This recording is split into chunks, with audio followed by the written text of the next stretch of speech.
സർക്കസിലെ trapeze കളിക്കാരനായിരുന്നു Nanak Chand. അച്ഛന്റെ trapeze കളി കണ്ടാണ് മകൾ ശകുന്തള വളർന്നത്. സാധാരണക്കാരനായ നാനാക് ചന്ദിന്റെ ജീവിത പരിസരങ്ങളും അങ്ങനെ തന്നെയായിരുന്നു. അതുകൊണ്ട് തന്നെ മകൾ ശകുന്തളയ്ക്ക് ഒരു ഔപചാരിക വിദ്യാഭ്യാസം നേടുവാൻ സാധിച്ചതുമില്ല.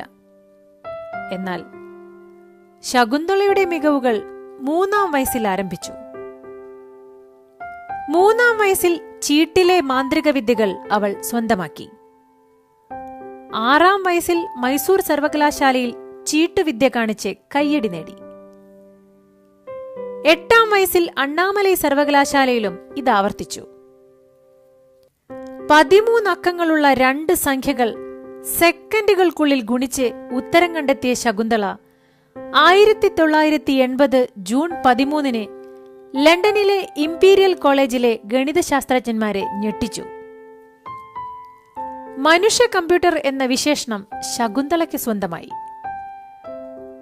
1977 ശകുന്തള എന്ന ശകുന്തളാദേവി ലോകത്തെ ആകമാനം ഞെട്ടിച്ചു.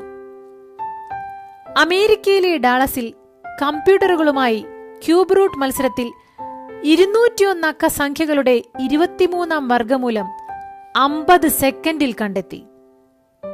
ലോകം ശകുന്തളാദേവിയുടെ കഴിവിനെ മാജിക് പോലെ കണ്ടു. പക്ഷേ ശകുന്തളയാകട്ടെ തന്റെ ജീവിതത്തെയും കഴിവിനെയും നിരന്തരമായ ശ്രമം എന്ന മാജിക് കൊണ്ട് സാധ്യമാക്കി. അവരുടെ ആ ശ്രമത്തെ ഒറ്റ വാക്കിലൊതുക്കാം: ജീവിതത്തിലെ അസാധ്യം എന്ന വാക്കിനെ മായ്ച്ചു കളയുക. ശുഭദിനം.